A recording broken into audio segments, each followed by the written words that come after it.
Bonjour à tous ce matin. Je suis encore heureux d'être avec vous. Alléluia. Avec mes frères et sœurs. D'être bénis ensemble. Alléluia. Autour de la parole de Dieu. Dieu nous fait la grâce encore d'écouter sa parole. Alors, je vous dis la vérité, c'est dans mon cœur.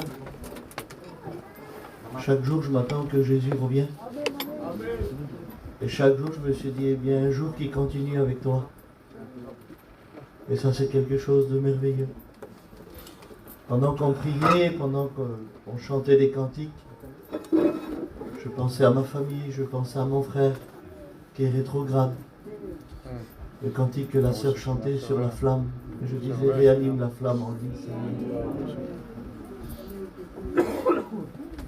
Nous allons bientôt rentrer.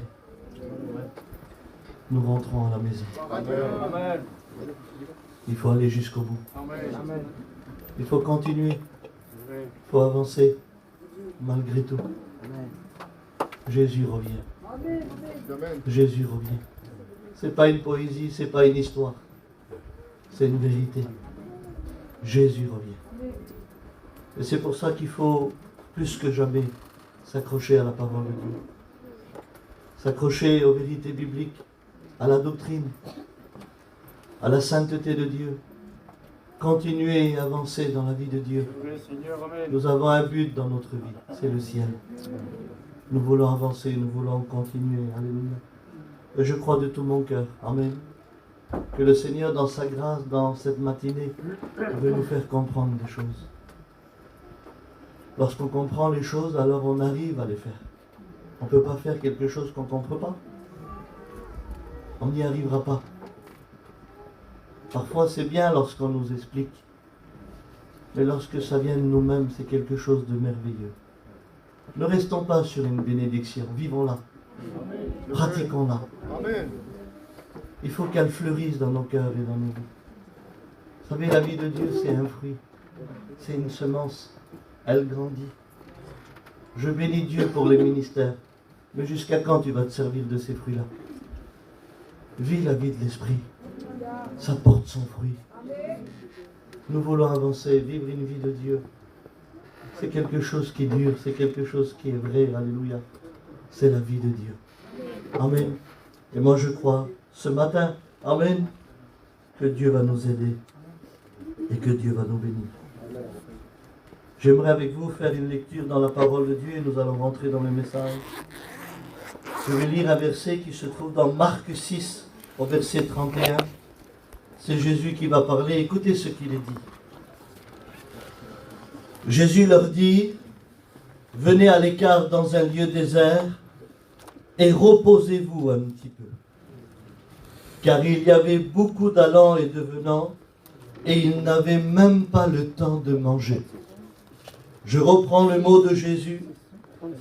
Jésus leur dit, venez à l'écart dans un lieu désert, écoutez bien, et reposez-vous un petit peu. Retenez le mot, reposez-vous un petit peu. J'aimerais avec vous qu'on prie le Seigneur, amen. J'aimerais qu'Oreille prie pour moi, amen. Gloire à Dieu. Est-ce qu'on peut dire amen? Amen. Voilà la parole de Jésus pour les disciples.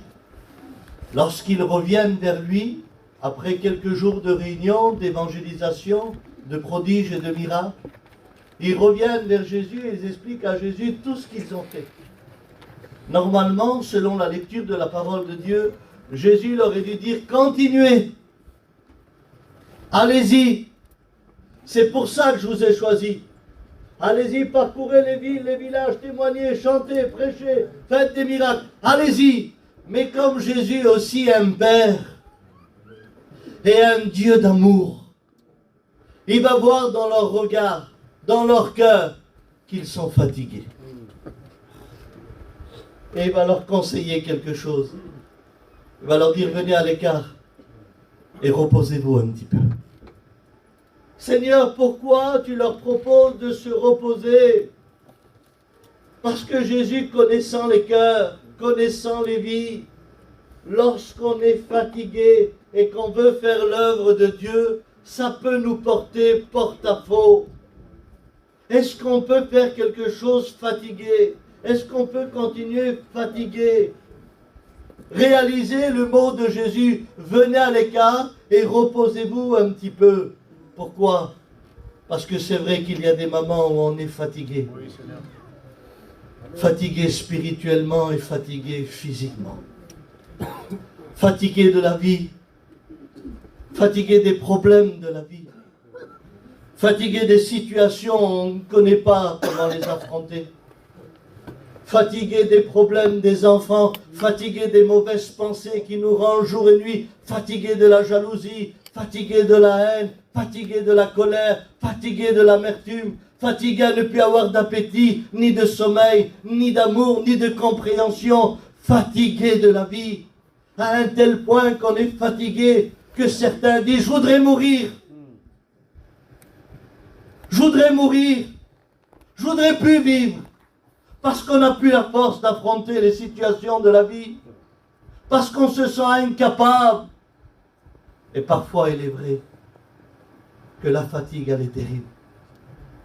Lorsque la fatigue, elle emporte un foyer, lorsque la fatigue, elle emporte l'église, lorsque la fatigue, elle emporte un ministère, il faut faire attention à deux choses quand on est fatigué.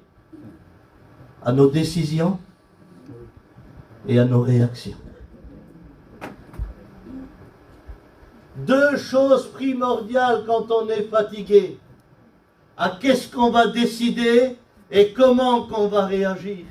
D'ailleurs, sur nos décisions, rappelez-vous d'Ésaü, le frère de Jacob, le fils d'Isaac, ce grand vaillant chasseur qui ramenait du gibier pour son père. Parce que son père aimait la viande. Il était le premier-né, Ésaü. Il était l'héritier. Il avait le droit d'aînesse. C'était pas n'importe qui, Ésaü.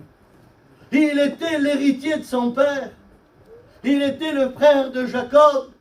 Il était le petit-fils d'Abraham. C'était la descendance de la vie de Dieu, pour le plan de Dieu. Mais Ésaü, il se contentait simplement qu'il est héritier et il donnait plus de valeur à la chasse qu'à Dieu. Il donnait plus de valeur à sa passion qu'à sa connaissance. Et puis ça nous arrive parfois lorsqu'on rencontre Dieu de donner plus de valeur à ce qu'on aime de ce qu'on est. Mes frères, faisons attention lorsqu'on donne plus de valeur à ce qu'on aime. C'est Dieu qui est tout. Au lieu de passer du temps à dire, mon père, explique-moi la vie d'Abraham, ton père, mon grand-père, comment qu'il est devenu un homme de Dieu, comment qu'il a marché pour Dieu, comment qu'il a connu Dieu. Non, lui, sa vie, c'était la chasse. À un tel point qu'un jour, il est parti à la chasse, et ce jour-là, il n'a rien pris. Et parce qu'il n'a rien pris, il a mis de son énergie, il a mis de son intelligence, parce qu'il a voulu quand même forcer la journée pour prendre du gibier. Mais ce jour-là, il n'a rien pris. Et il y a des jours où nos petites vies vont changer, où nos petites habitudes vont changer. Il y aura des creusets dans nos vies, il y aura des vallées de Baca dans nos vies. Et là, il faudra faire attention. On ne pourra pas y mettre notre intelligence, on ne pourra pas y mettre notre énergie, on ne pourra pas y mettre notre savoir-faire. Ce jour-là, le gibier lui a échappé. Et il y aura des jours, mes amis, où les choses d'habituel vont nous échapper. Alors, comme il n'a rien attrapé, la Bible dit qu'il est sorti des champs accablé et fatigué. La journée l'a fatigué. À un tel point, tellement fatigué, que quand il est arrivé vers son frère Jacob, Jacob préparait un plat de lentilles. Et Ésaü, quand il a vu le plat de lentilles, il a dit, mon frère, donne-moi à manger. Oui, mais Jacob, à l'époque, il n'est pas converti. C'est un trompeur, c'est un tricheur, un usurpateur. Faites attention au faux Jacob lorsque vous êtes fatigué. Faites attention au faux Jacob. Pourquoi Abraham? Parce que Jacob lui a dit, je te donne un plat de lentilles, mais donne-moi, vends-moi ton droit d'aînesse. Vends-moi ton droit d'aînesse, et je te donne un plat de lentilles. Qu'est-ce qu'il aurait dû faire, Ésaü? Mais tu es fou, mon frère. Notre droit d'aînesse, c'est notre héritage. C'est ce que nos pères nous ont donné. Je ne vais pas donner mon droit d'aînesse contre un plat de lentilles, mais tellement fatigué, vous savez ce qu'il a dit, Ésaü? Le grand chasseur l'emporte. Il a dit, d'accord, de toute façon, je vais mourir. Ah oui, la fatigue, elle va te faire croire que c'est ta dernière journée. La fatigue, elle va te faire croire que si tu ne le fais pas, tu vas mourir. La fatigue, lorsqu'elle te contrôle, elle te donne une vie légère. Et elle te donne des mauvaises décisions. La fatigue, lorsque tu la laisses te contrôler, elle te donne des sentiments humains. Elle te donne des sentiments d'échec. Lorsque la fatigue, elle envahit ton cœur et qu'elle envahit tes pensées, elle te fragilise devant les faux Jacob. À un tel point qu'il va dire, d'accord mon frère, je te donne mon droit d'aînesse, mais donne-moi un plat de lentilles. Vous savez ce qui m'a étonné? Vous avez déjà vu, vous, un chasseur au McDonald's? La vérité. Vous avez vu, vous, un chasseur au kebab? Il ne mange pas ça, lui. C'est un mangeur de viande. Il sait ce que c'est, la qualité. Mais là, devant la fatigue, il s'en fout de la qualité. Ce qu'il veut, c'est un plat de lentilles. Et quand on est fatigué, on oublie l'essentiel. On prend ce qu'il y a. Non! On ne peut pas manger dans n'importe quel plat. On ne peut pas échanger facilement. Parce que nous aussi, nous sommes co-héritiers avec le Christ. Amen. Et nous avons reçu un héritage qui vient du ciel. Amen. Ça a été payé au prix du sang. Nous sommes co-héritiers avec le Christ. Et nous aussi, on a reçu quelque chose dans nos cœurs. Mais je vois ceux de ma famille, à cause de la fatigue, prendre des plats de lentilles. À cause d'une voiture, à cause d'un terrain, à cause d'une maison, à cause d'un appartement, à cause d'une gourmette, à cause du péché. Ils donnent leur droit d'aînesse à n'importe qui pour un plat de lentilles. Parce que la vie leur a fatigué. Parce qu'ils en ont marre. Parce qu'aujourd'hui on veut un bien-être. Parce qu'aujourd'hui on veut vivre une vie de Dieu tranquille, paisible. La vie de Dieu, c'est pas la petite maison dans la prairie où on tombe et on tombe dans les fleurs. Non, la vie de Dieu, c'est une fermeté, une droiture. Amen. Et il va échanger. Il va prendre le plat de lentilles et il va le manger. Et quand il va le manger, il va regretter. Il va regretter parce qu'il a échangé le droit d'aînesse. Il n'est plus héritier. Il se retrouve fauché à cause d'un plat de lentilles. Oh Seigneur, il y en a qui ne parlent même plus en langue à cause de ce plat de lentilles. Il y en a qui ne prennent même plus la Sainte Seine à cause de ce plat de lentilles. Il y en a qui n'arrivent même plus à pardonner pour ce plat de lentilles. On a échangé. On a échangé la paix contre la vengeance. Ah oui, les faux Jacob, ne te laisse pas faire, mon frère. On n'est pas n'importe qui, nous. Jusqu'à quand tu vas laisser qu'on tape ta petite? Puis toi, tu es là. Tu sais que c'est Dieu qui contrôle de tout. Mais il a suffi d'un mot quand tu étais fatigué pour que tu perdes ton témoignage. Pour que tu perdes ton héritage. Pour qu'on t'enlève ta prière. Pour qu'on t'enlève ta louange. Pour qu'à l'intérieur de toi, il n'y a plus, eh bien, cette louange et cette adoration qui était un parfum agréable à Dieu. Aujourd'hui, quand tu fermes les yeux, tu as un seul désir, c'est de te venger. C'est de faire la misère. Parce que le plat de lentilles, on l'a dans nos mains. Oh, et plein d'entre nous, on rajoute des arômes. Hein. On sait bien réparer le goût aussi. Faisons attention lorsqu'on est fatigué. Pas d'échange. Pas de compromis. Gardons notre héritage. Amen. Gardons ce que Dieu nous a donné. Même si la fatigue nous emporte. Pas d'échange. Pas d'échange. On ne doit pas être fragile dans la vie. On doit être ferme dans nos décisions. Amen. Rappelez-vous de Jésus dans le désert. Il a 30 ans. Il y a 1 mois et 10 jours qu'il ne mange pas.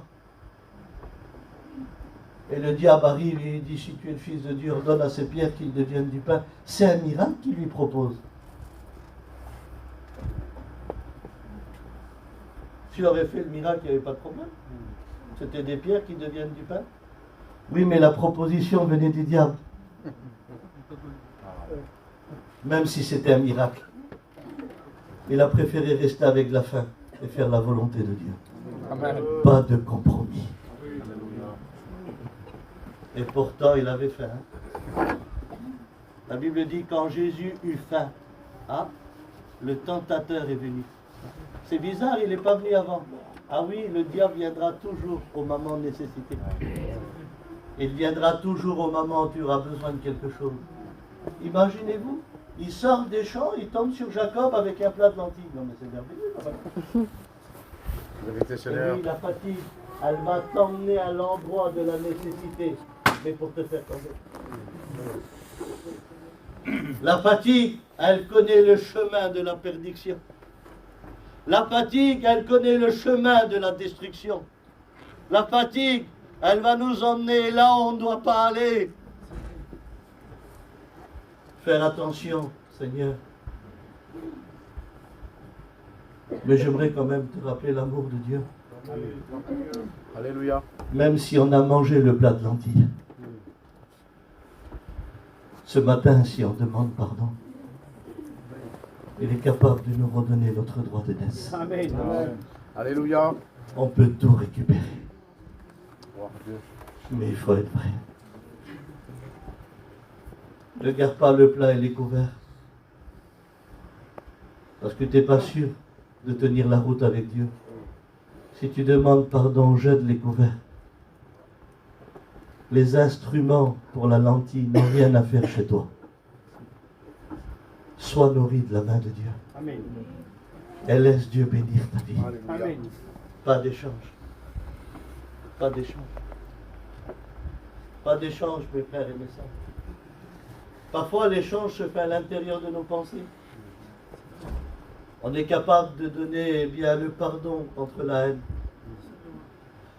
On est capable d'échanger la prière contre la critique. On est capable de donner le spirituel contre le charnel. Ah, vous savez, quand on lit la Bible, on comprend beaucoup de choses. Aujourd'hui, on ne peut plus être trompé. La vie correspond à la parole. La vie correspond à la parole. Si ce que tu vis, c'est écrit, alors on est bon. Si je vis ce qui n'est pas écrit, j'ai loupé le coche. On ne peut pas échanger. On ne peut pas être aussi fragile que ça. On doit être ferme. Vous savez, la fermeté, elle a de la valeur. Quand on est ferme, on est capable de résister. Quand on est ferme, on est capable de rester debout, mais dans les mains de Dieu. Quand on est ferme dans nos décisions, on est capable d'amener la bénédiction dans nos maisons. D'ailleurs, la Bible dit dans Proverbe, celui qui est léger, il trouble sa maison. Il trouble sa maison.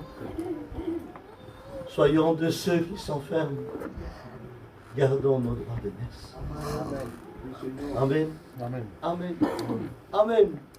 Alléluia. Gloire à Dieu. Amen. C'est important le droit d'aînesse. Amen. Je vois ceux de ma famille avec le plat de lentilles. Dès qu'un pasteur il dit une parole qui ne va pas, il change de pasteur. Mais toujours avec le plat de lentilles. Ah oui, il y en a qui croient que changer d'église ou de pasteur, on peut garder le plat de lentilles. On pourra tromper les hommes, mais pas Dieu. Amen. Non, pas Dieu. Restons fermes dans nos décisions. Maintenant, je comprends. Venez vous reposer un peu. Quel amour, Jésus. Pourquoi, Abraham, repose-toi. Pourquoi tu vas faire un dégât? Mais non, Seigneur, on fait les réunions. Tu vas faire un dégât, Abraham. Repose-toi. Repose-toi, Abraham. Mais nous, on est des gitans. On a notre repos à nous. Pas bien, tu es au bord de la mer, tu manges une petite pizza. Une petite glace. On a notre repos à nous. On croit que notre repos, c'est le bien-être, on va plutôt au bord de la mer et tout est fini. Vous croyez que c'est ça le repos de Dieu? C'est de sortir du stress et aller se reposer un petit peu. Mais ça, c'est décompresser, c'est pas se reposer. Se reposer en lui, c'est de l'écouter à lui. Amen. Se reposer en lui, c'est faire ce qu'il dit lui.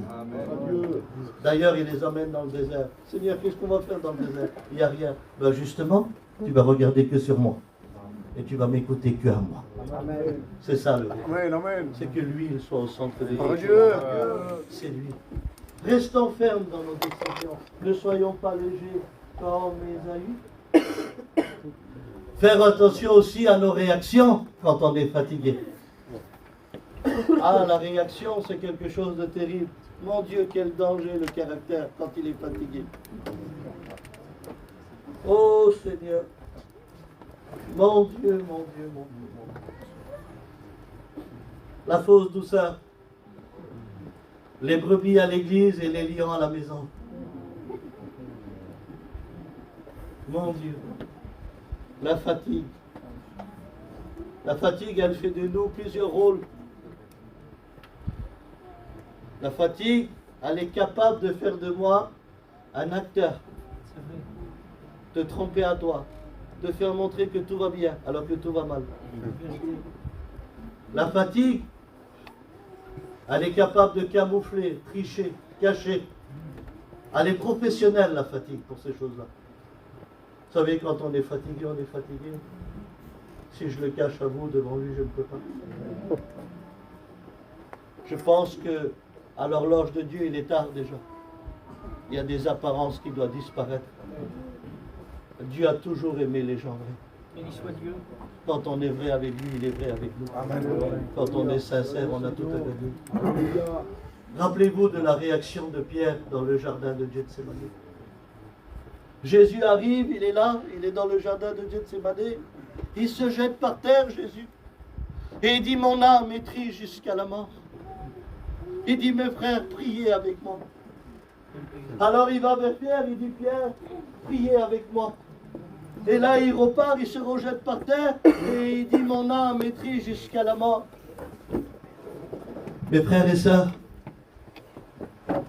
quand je vois Jésus, le Fils de Dieu, aller vers ses frères dire, priez avec moi, ça touche mon cœur. Jésus le fait, nous on ne le fait pas. On a besoin de personne, nous, quand on est fatigué. On y arrivera tout seul. On y arrivera, nous. Jésus, le Fils de Dieu, il demande à ses frères de prier avec lui. Lui, il le fait, nous, on ne le fait pas. Regardez l'orgueil, la fatigue. La fatigue, elle va me faire croire que je vais m'en sortir. La fatigue, elle va me faire croire que j'y arriverai. Alors que Jésus l'a compris. Il se jette par terre et il dit à Pierre, priez avec moi. Mes frères, priez avec moi.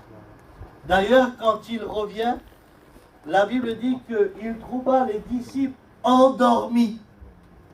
Endormis de tristesse. Pourquoi qu'ils se sont endormis? Parce que Pierre ne connaît pas Jésus se jeter par terre et dire mon âme est triste jusqu'à la mort. Pierre, il connaît Jésus marcher sur l'eau, la multiplication des pains, la résurrection de Lazare. Et lorsque l'épreuve est là, ça les endort. Ah oui, Pierre, c'était des chrétiens de la neige. C'était des chrétiens de séminaire. C'était des chrétiens quand tout va bien. Ah oui, parfois on est chrétien quand tout va bien. Et quand tout va mal, on s'endort. On ne sait plus veiller. On ne sait plus prier. On ne sait plus comment maintenir notre vie. Parce que l'épreuve est là. Parce que Gethsémane est là. Pourtant Jésus leur a dit, restez ici, priez. Non, ils n'ont pas voulu prier. Ils ont voulu s'endormir. Réveille-toi, toi qui dors, dit la Bible. Et Christ t'éclairera. Réveille-toi, toi qui dors. À un tel point qu'ils se sont endormis que Jésus arrive et dit, Pierre, t'as pas pu veiller 1 heure avec moi? 1 heure? T'as pas pu veiller 1 heure avec moi? C'est pas possible, Pierre. T'as pas pu veiller 1 heure? Pourquoi que Jésus précise 1 heure? Vous vous rappelez que Jésus, pour choisir les 12 apôtres, il a prié toute la nuit? Et dans une nuit, il y a 12 heures. Donc s'il a prié 12 heures pour 12 apôtres, il a prié 1 heure pour chaque apôtre. Ça veut dire que quand il va voir Pierre et lui dit, t'as pas pu veiller 1 heure avec moi? Pierre, moi j'ai prié 1 heure pour toi. Ça veut dire, Pierre, ce que je demande de faire pour moi, c'est parce que je l'ai déjà fait pour toi. Et Dieu ne nous demandera jamais quelque chose qu'il n'a pas fait d'abord pour nous. Dieu, c'est pas un testeur. Il l'a fait avant pour nous. Amen. Et s'il le demande, c'est parce que tu peux le faire. Amen. C'est parce que je peux le faire. Amen. Amen. D'ailleurs, même quand tu as dit, Pierre, le diable t'a réclamé pour te gribler comme le froment. Mais dis-moi, j'ai prié pour toi. Moi, j'ai prié pour toi. Et toi, t'as pas pu veiller 1 heure, Pierre? C'est pas possible. Fais attention, la chair est faible, mais l'esprit est bien disposé. Ne tombez pas en tentation. Pierre, t'as pas voulu prier? Les gardes vont venir, écoute-moi. Dans 10 minutes, tu coupes l'oreille du soldat. Dans une demi-heure, tu me renies. Dans 1 heure, tu sais plus qui je suis. T'aurais dû prier, Pierre. Et les gardes arrivent. Les gardes arrivent. Vous savez ce qu'il fait, Pierre? Il sort l'épée. Ah oui, quand on est fatigué, on veut faire notre propre justice. Quel danger, la fatigue, il aurait dû prier. Ésaü, il aurait dû se reposer. Il aurait dû, Ésaü, se reposer. Mais il n'a pas voulu, le vaillant chasseur. Eh oui, il a perdu le droit des neiges. Et là, il perd son témoignage. Ah oui. Pierre qui marche sur l'eau. Pierre qui marche sur l'eau est en train de faire son témoignage. Il prend l'épée et coupe l'oreille du soldat. Regardez la réunion avec Jésus. Il voit une épée, il voit du sang. Est-ce que vous croyez que c'est normal que dans nos cœurs, Dieu voit de la violence? Que dans nos pensées, Dieu voit de la violence? On aurait dû prier, on aurait dû se reposer. Mais il emporte l'oreille. Et quand il emporte l'oreille, il dit, Pierre, range ton épée dans le fourneau. Car celui qui combat par l'épée périra par l'épée. Range ton épée. Je t'avais prévenu qu'il fallait prier. Oui, je te l'avais dit, Pierre. Et là, il est là, sûrement tout tremblant. Il voit le sang sur l'épée. Il voit qu'il a coupé l'oreille d'un inconverti. Il a dû dire, mais qu'est-ce que j'ai fait? Ah oui, lorsqu'on est fatigué, parfois c'est trop tard. Lorsqu'on ouvre la tête d'oreiller et que les plumes sont parties, on ne peut plus les rattraper. L'homme est esclave des paroles qu'il a dit et il est libre de celles qu'il n'a pas dit. Ah oui, quel danger. Et là, Jésus il est obligé. Il ne peut pas faire autrement. Il sait faire du bien. Il reprend son serviteur parce qu'il mérite une reprimande. Et il va guérir le soldat. Il ramasse l'oreille sans opération, sans aiguille, sans fil. Et il place l'oreille du soldat. J'aimerais vous dire quelque chose ce matin. Dieu va guérir tous ceux qui ont été blessés par les fatigués.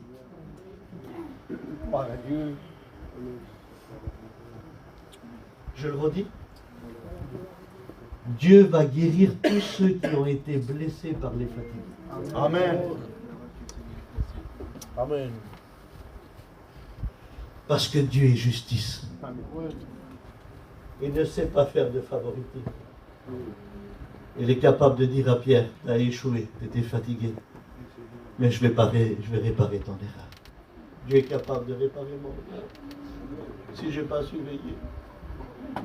Il n'est pas capable de cacher mon péché, mais il est capable de réparer mon erreur. Amen. Parce que le péché, il ne le garde pas, mais mon erreur, il sait la réparer. Il est aussi ce Dieu merveilleux, que si j'ai échoué, il est capable de réparer.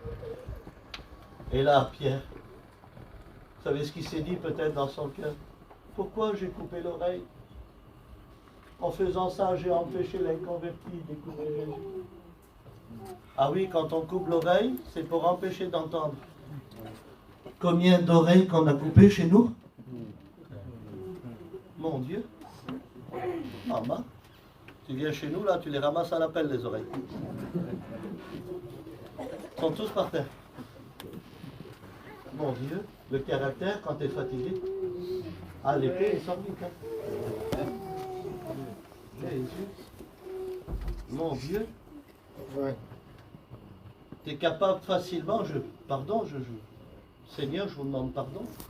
Tu es capable d'écouter dans les maisons, sur des enfants possédés, démons, diaboliques. C'est quoi ces paroles? Cancéreux, meurt aujourd'hui, je ne peux plus te voir. Mais c'est quoi ces paroles? Ça ne coupe pas des oreilles, ça? T'as pas écouté chez toi? Si c'est ça, moi je ne vais pas à la réunion. Vas-y toi, moi j'y vais plus. Regarde, qu'est-ce que tu viens de dire? Je vais venir à la réunion avec toi? Combien d'oreilles qu'on a emportées? Parce qu'on n'a pas voulu veiller. Parce qu'on n'a pas voulu se reposer. Maintenant je comprends. Venez vous reposer un peu. Oh mon Dieu. Ça vaut le coup de se reposer en Dieu. Mon Dieu, ça vaut le coup de se reposer en Dieu. Oh Seigneur, ça vaut le coup de se reposer. Oui, faites attention à nos réactions lorsqu'on est fatigué. L'épée, elle est là. Dieu fait justice parce qu'il est vrai et les réalités. Et quelle vérité lorsque Dieu parle. Range ton épée, car celui qui combat par l'épée périra par l'épée. Lorsqu'on est fatigué, il faut faire attention à l'injustice. Par exemple, un petit exemple tout simple. Prenez une mère qui a élevé son fils difficile. Le petit, depuis l'âge de 10 ans, jusqu'à 28 ans ou 29 ans, comme vous voulez, il a fait pleurer sa mère à cause de son caractère. Le petit, il est difficile, ça existe. Des enfants difficiles, il n'y a rien à cacher. Le petit, il se marie. Il se dispute avec sa femme a pleuré. Mais la mère fatiguée la mère, hein, elle ne veut pas veiller. Je t'avais dit, mon fils, de ne pas la prendre, que c'était une misère. Tu vois ce que tu nous as ramené à la maison? Que c'est pas vrai. Que c'est pas vrai. Que c'est pas vrai. C'est vrai. Que c'est pas vrai. Que c'est injuste de dire ça. Par contre, regardez ce que c'est reposer et veiller. Ma belle-fille, viens voir. Alléluia. Tu vois, ton mari, c'est mon fils. C'est moi qui l'ai élevé. J'ai pleuré 20 ans avec lui. Je sais qu'il est difficile, mais écoute-moi. Maintenant, à deux, on va prier. Dieu va le changer. Alléluia. Amen. Ça, c'est reposer. Hein. Alléluia. C'est beau un locage reposé. Hein. Ça se voit quelqu'un de reposé. Amen. Quelqu'un de fatigué aussi, ça se voit. Quand on se repose, on a le langage du repos. Amen. Quand on est fatigué, on prêche ce qui vient là. Quand on est reposé, on prêche ce qui vient là. Amen. Quand on est fatigué, on fait l'œuvre qui vient là. Quand on est reposé, on fait l'œuvre qui vient là. Ça vaut le coup de se reposer. Venez vous reposer un petit peu. Ah, je comprends maintenant, Seigneur. Venez vous reposer un petit peu. Que c'est important, alléluia. Que c'est important lorsqu'on est reposé. Puis il y en a qui ne veulent pas venir à cet appel. Ils ne veulent pas venir au repos de Dieu. À un tel point que... Est-ce qu'il y a quelqu'un un trousseau de clés, les frères? Un trousseau de clés, personne a un trousseau de clés? Je sais pas, non, il y a des clés dessus. Des trousseaux. C'est bon. Pardon, hein, je ne fais pas de théâtre. Il ne veut pas se fatiguer, il ne veut pas se reposer, le diacre. Alors qu'est-ce qu'il fait? Il se dispute avec sa femme, il est là, le foyer il est déchiré. Voilà, qu'est-ce que je vais faire moi? Voilà, regarde. Puis il prend la clé. Je vais la rendre, la clé. Je vais la rendre parce que je ne peux plus rien faire moi. Toi, à cause de toi. Tu crois que c'est ta femme le problème? Ou parce que tu n'es pas venu au repos? Ou parce que tu veux tout faire fatiguer? parce que tu te crois maître de tout. Reste avec la clé sur le trousseau. Ne prends qu'une décision, viens te reposer. Viens te reposer. T'en as qui prennent le stylo et une feuille aujourd'hui, par la fatigue, par les épreuves, et ils commencent à marquer, voilà, je fais cette lettre, parce que je n'arrive plus dans le ministère. J'aimerais vous dire qu'aujourd'hui, les problèmes, non! Casse le stylo, déchire la feuille! Viens au repos de Dieu. Ne prends pas de feuilles fatiguées, ne prends pas de stylo fatigué. Viens te reposer. Viens te reposer. Alléluia. Viens te reposer. Ne prends pas de décision, viens te reposer. Ne divorce pas, viens te reposer. Ne te suicide pas, viens te reposer. N'abandonne pas ton assemblée, viens te reposer. Venez vous reposer un petit peu. Parole de Jésus. Venez vous reposer un petit peu. Venez vous reposer un petit peu. Je pose la question dans la simplicité. Alléluia. Qui voudrait venir à ce repos ce matin? Amen. Amen. Alléluia. Alléluia. Dans la simplicité. Alléluia. Ton nom et la gloire. Venez se reposer un petit peu. Gloire à Dieu. Ah oui, se reposer. Venez vous reposer un petit peu. Venez. Venez. Venez vous reposer. Ah, c'est beau quand il dit venez, on va faire une réunion. Venez, on va chasser le démon de Gadara. Venez, on va faire des prodiges et des miracles. Pierre, attends-toi que ton ombre, il ressuscite les morts. Hein. C'était puissant. Hein. Mais des fois, attends-toi que Jésus dit attends, viens te reposer. Viens te reposer. Viens te reposer. Mais il y a une manière de se reposer en Dieu. Il y a la manière de Dieu. Lorsqu'on se repose, il n'y avait pas de transat dans le désert. Hein. C'était une instruction, son repos. Puisque si on se repose en lui, écoutez, il renouvelle nos forces pendant la marche. C'est-à-dire si je m'arrête, il ne renouvelle pas. Si je continue, il renouvelle. Mais dans son repos à lui. Ne faisons pas comme Ésaü. Il ne faut pas donner plus de valeur à notre travail que à Dieu lui-même. À notre passion qu'à Dieu lui-même. À nos engagements qu'à Dieu lui-même. C'est là la fatigue. Lorsqu'on se repose en lui, on doit savoir se reposer. Est-ce que vous vous rappelez de ce merveilleux verset, Ésaïe 40 au verset 29? Il redonne de la force à celui qui est fatigué. Il redonne de la force. Il n'est pas écrit, il redonne des épées. Pardon, hein? Il y en a qui veulent se renouveler pour détruire encore plus. Non, non, repose-toi pour que Dieu répare. Il redonne de la force à celui qui est fatigué. Il redonne de la force à celui qui est fatigué. C'est Dieu qui le fait. C'est dans son repos à lui. Écoutez ce qu'il est dit dans la parole de Dieu, dans Exode 17 au verset 12. Vous vous rappelez de Josué lorsqu'il combattait Amalek? Le jeune Josué? C'est celui qui a grandi avec Moïse? C'est celui qui a vu les prodiges, les miracles de Dieu? Et quand il arrive à combattre Amalek, c'est compliqué parce qu'Amalek, c'est celui qui empêche le peuple de Dieu d'avancer. Et laissez-moi vous dire que Amalek, il est encore présent dans certaines maisons, dans certains ministères, dans certaines églises. Amalek, il est là pour empêcher le peuple de Dieu d'avancer. Amalek, c'est la vie de chair. Amalek, eh bien, c'est les tentations du monde. Amalek, il est là, dehors, et il veut combattre contre les enfants de Dieu. Et parfois, Amalek, il résiste. Amalek, c'est compliqué lorsque le problème, il est là pendant plusieurs semaines, plusieurs mois. Et Amalek, il était là et il combattait. Et quand le grand Moïse a vu que le combat était rude, que c'est beau un homme de Dieu. Que c'est beau une femme de Dieu. Que c'est beau.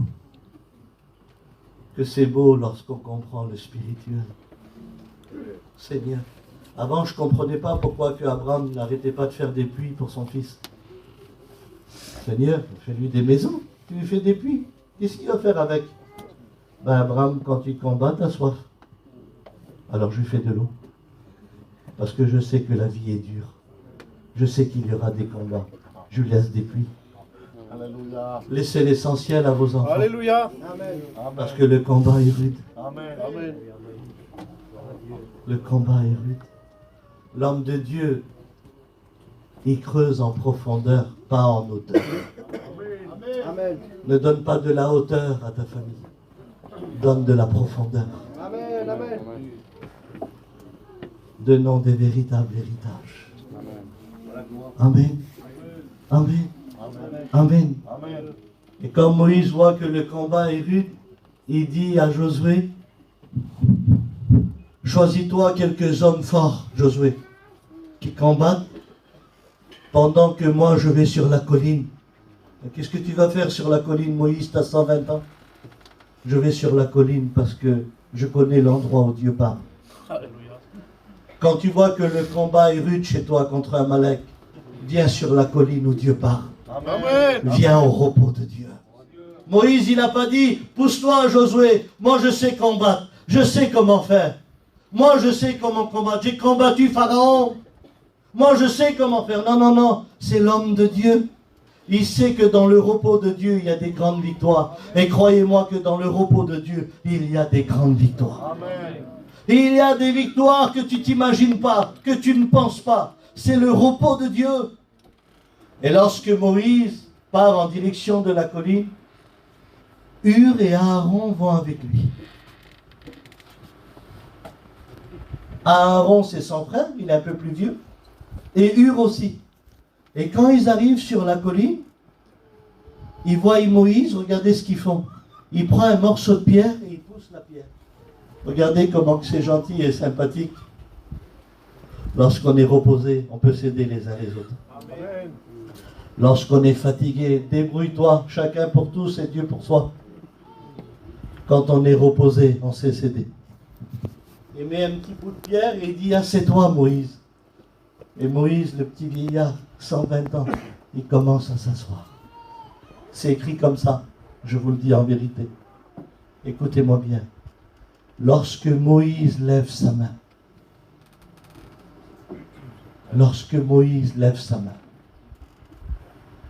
Josué remporte la victoire. Amen. Amen.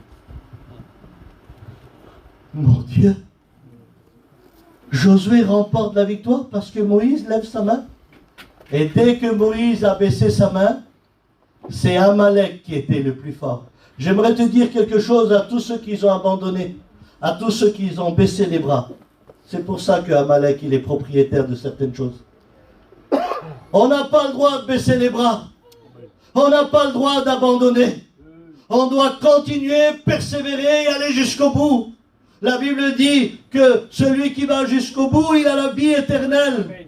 Ça veut dire restons constamment dans le repos, mais dans le combat. Dans le repos, mais dans le combat. Et quand il lève la main, Josué remporte la victoire.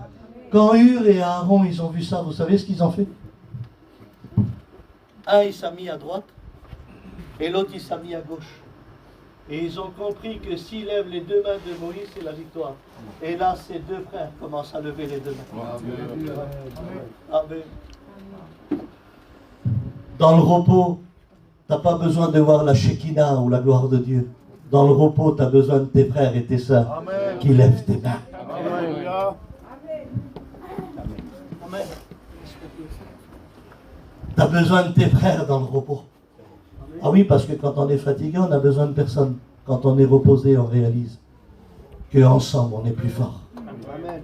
Amen. Et il a compris, Hur et Aaron. Ils ont levé les mains de Moïse. Oui, mais le ciel, quand il voit les mains de Moïse, ils sont obligés de bouger. Pourquoi? Vous vous rappelez, devant la mer Rouge, qu'est-ce qu'il a fait, Moïse? Il a levé sa main, et la mer Rouge, elle s'est ouverte en deux, comme une muraille. Moïse, quand il a levé sa main, la manne est descendue du ciel. Moïse, quand il a levé sa main, l'eau a jailli du rocher. Moïse, quand il a levé sa main, je vais vous le dire, c'est important. il avait le serpent d'airain. Et il a dit à tous ceux qui ont été mordus par les serpents venimeux, il a dit, observez le serpent d'airain et vous maintiendrez la vie. Amen. Ah oui, quand Moïse lève ses mains, le ciel bouge. Alléluia. Alléluia. Le ciel bouge, alléluia. Le ciel bouge, alléluia. Ne levons pas nos mains simplement pour nettoyer, travailler et réussir. Levons aussi nos mains dans le spirituel. Il faut savoir combattre dans le spirituel aussi. Alléluia. Hur et Aaron. Venez vous reposer. Il y a Hur et Aaron sur la colline. Il y a nos frères et nos sœurs. Et puis, pardon, j'aimerais vous dire une expérience. La dernière fois, j'avais des problèmes et des difficultés. Je ne savais plus comment faire. Tout me dépassait. J'avais plus de paroles, j'avais plus quoi dire dans ma prière.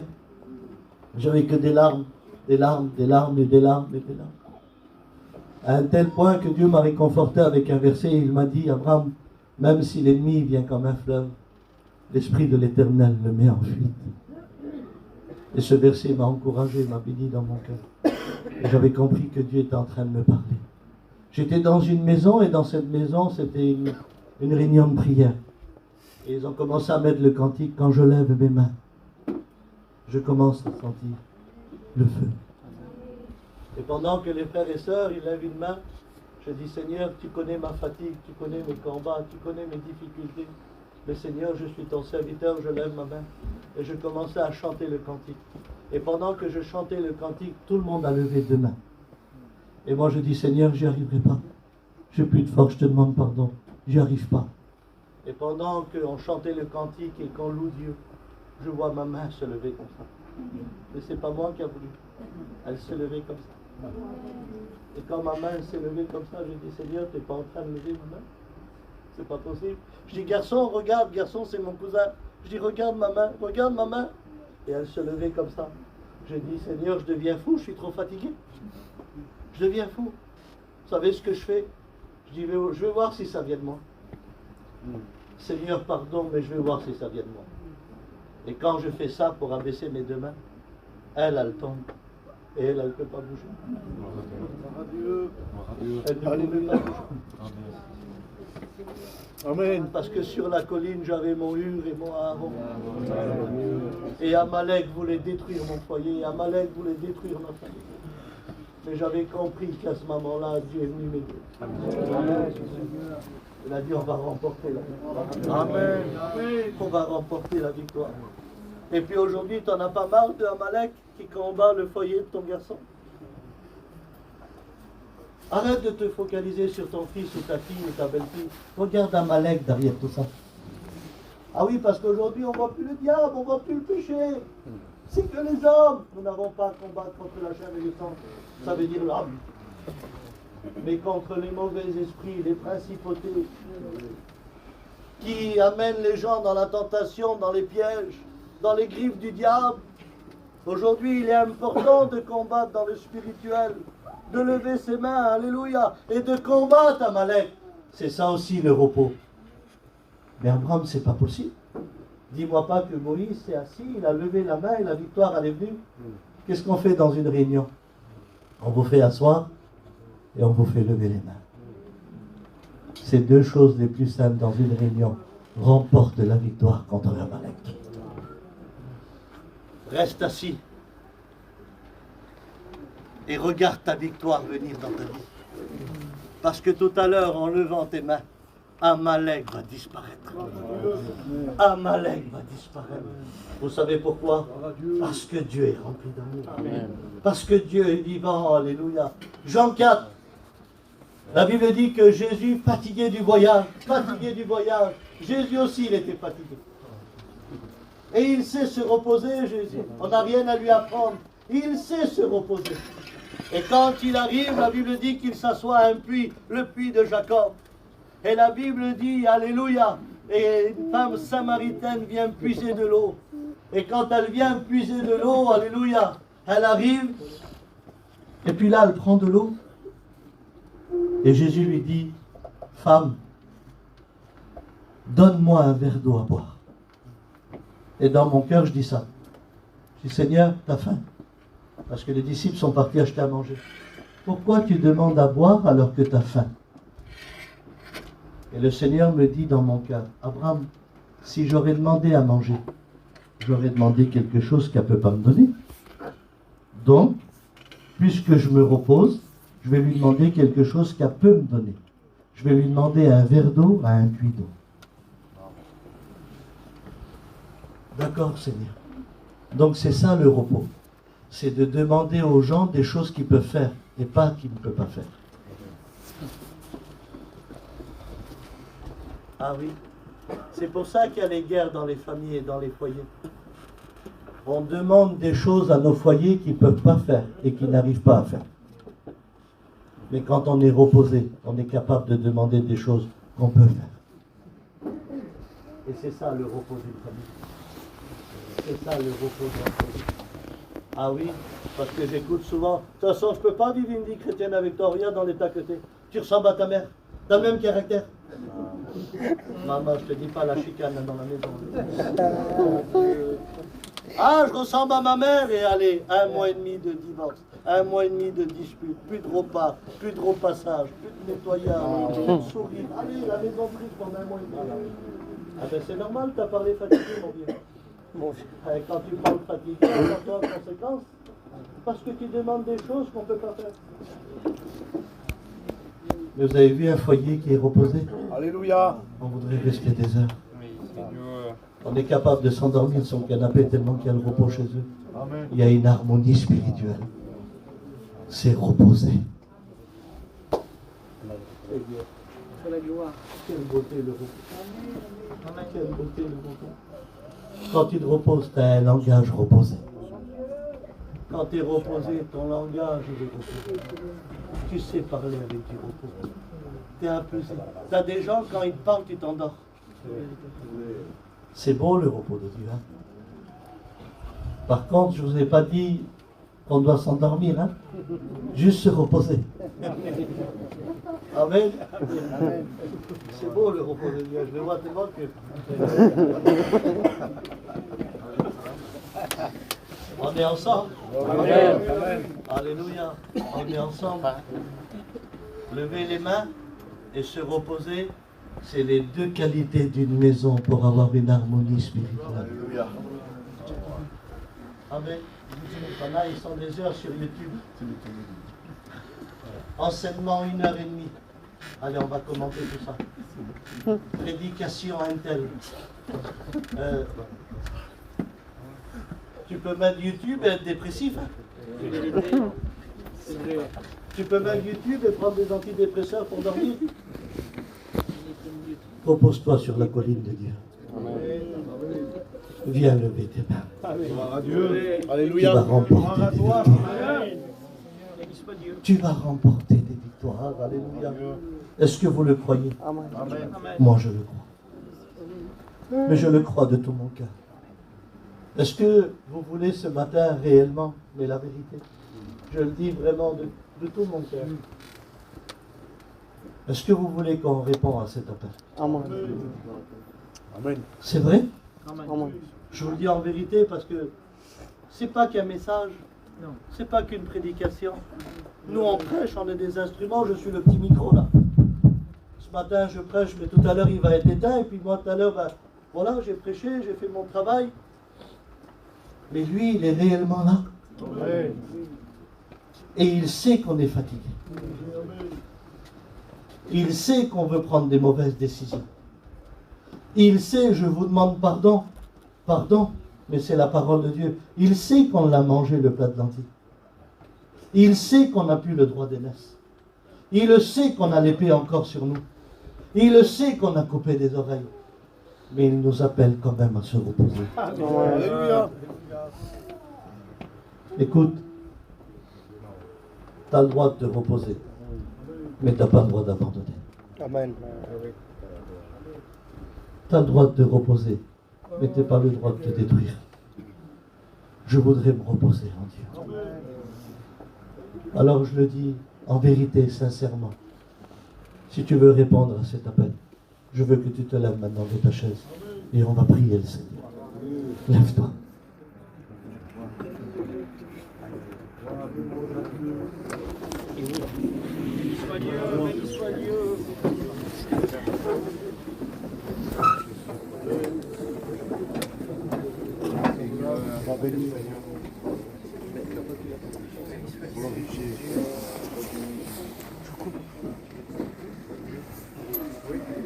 Vous faites bien de vous lever.